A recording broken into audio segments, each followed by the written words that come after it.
Hey everyone, Fan here, and today we're talking about some more tips and tricks to help you build levels better. Since the last tips and tricks video did so well, I thought it would be a great idea to do another video based on this, but on a wider scale. Think of this as part 2 of my tips and tricks video, or even an advanced version. Like last time, I'm only gonna focus on traditional level design, so no Kaizo or troll stages. It's also important to note that this video is not a guidebook to making a level, but rather helpful notes to improve your level making skills. By the end, I hope these tips can improve your level building skills and creativity. Without further ado, let's get to it!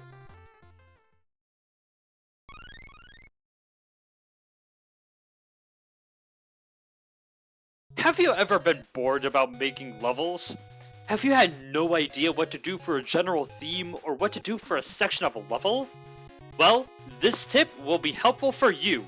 Challenging yourself isn't just a cure for boredom, it can improve your level making skills. For example, it can make you learn how to use a frequently used gimmick like force beams in many unique ways. However, you don't need to challenge yourself with just a gimmick. In fact, there are many things you can challenge yourself on, like making a unique level theme using new enemies, or if you want to test your luck, enter level contests. Each challenge brings something unique to the table, and there's even prizes. Of course, entering fan-made challenges works too. I'll leave a link to the Mega Man Maker Discord in the description below so you can see what challenges they have in store.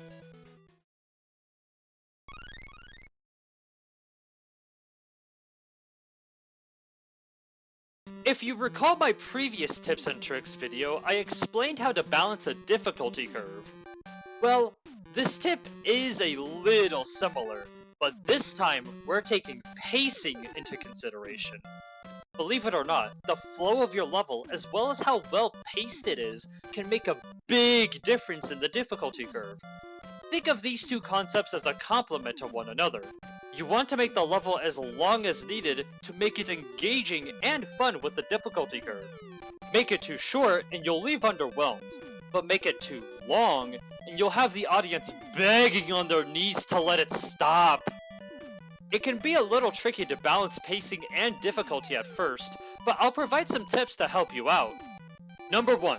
Don't add every challenge you see. While it is a great idea to experiment with your hazards, it's not wise to put everything in, because it will make the level pretty long. I recommend putting the best challenges on the level and go from there. Number 2. Make checkpoints feel like the action is still going on. Checkpoints should feel like a breather after a series of challenges, but they can also act as the middle of the action too. Take Bomb Man's stage as an example. The checkpoint is empty. There's no pickups, no one-ups, none of that. It's no room dedicated to itself, but rather just placed after dealing with some form of challenge. While making a checkpoint screen is fine, if you want the pacing to truly shine, try to add a checkpoint that keeps the action going. Number 3. Try to maintain a consistent speed. Pacing is all about how well the level flows, so it would be weird if you went out of a slow-paced area into an insanely fast corridor.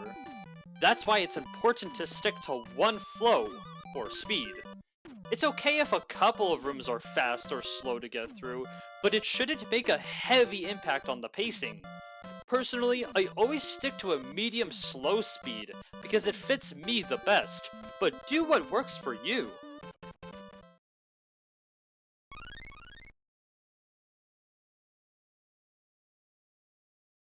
Do you guys know how some level makers dedicate enemies and gimmicks to a room called the Palette Room?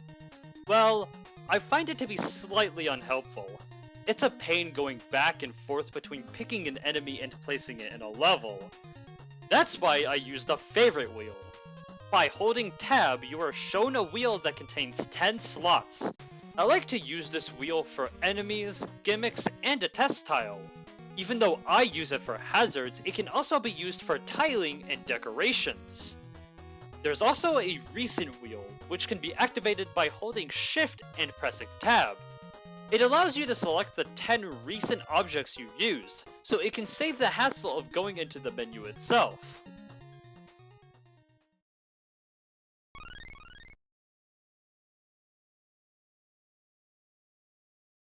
If there is one thing that separates the good stages from the great ones, it's how the level builds around the weapons.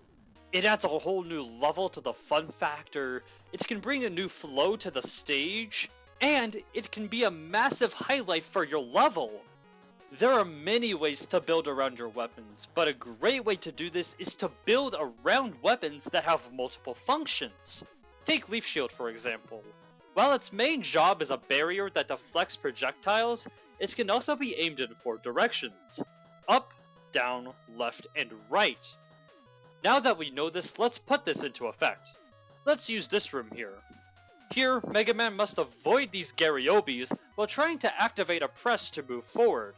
But let's use Leaf Shield. As you can see, both enemies have died, and now we just have to worry about the press. It's moments like these that can make a level truly great. Remember, you can also build weapons around goodies. It can be as simple as using a weapon like Crash Bomb to get an E-Tank.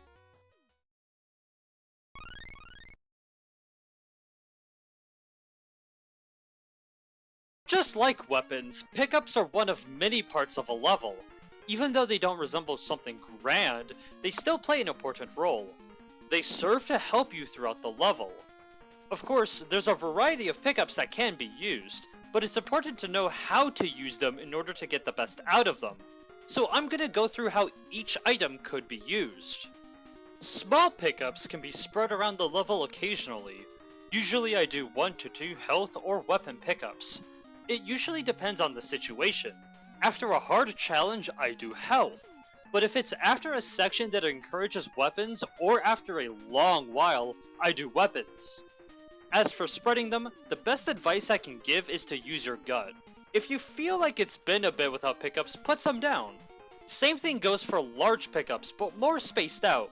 Usually I like to put both a large weapon pickup and large health in checkpoint rooms. 1-ups can be a reward for a small challenge. For example, platforming across fast conveyor belts. It adds some spice into the level and encourages players to be risky. 1-ups can also be a reward for finding a secret. E-Tanks should be a reward for a hard challenge. It shouldn't be too insane, but hard enough for it to fit. I do not encourage forced weapon usage in order to get an E-Tank, because you're trading a difficult but fair setup for a guaranteed and easy grab. E-Tanks are also used for secrets, but I personally use them for challenges. Same thing goes with M-Tanks, except they are frequently used as a secret. I actually encourage this because it can give some value of exploration in a level. Make it a good secret though. If it's too obvious, it would ruin the reward. I don't really have any experience on question mark tanks, but I'll try to explain this in the best of my ability. From what I see, I would recommend using them as a reward for a normal challenge. If you find any other clever uses, leave a comment down below because I'm interested in the unique ways you can use this item. Finally, Yashichis. These can be used as either a really hard challenge or a secret. Both work really well, but it's up to you.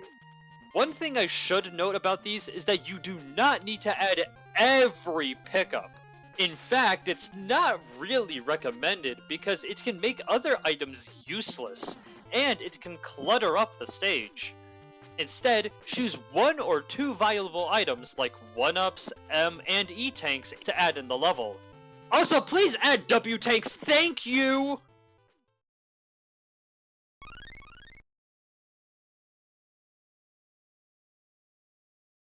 Lately, I've noticed a lot of enemies that are frequently used in levels like the classic Joe, the Met from Mega Man 1, and shield attackers.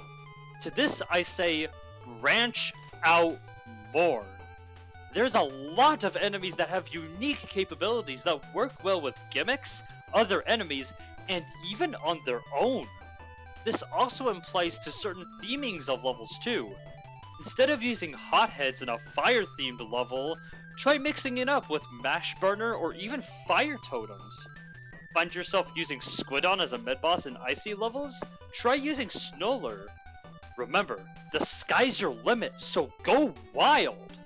Plus, when you use these new enemies with some gimmicks, you can craft some interesting challenges.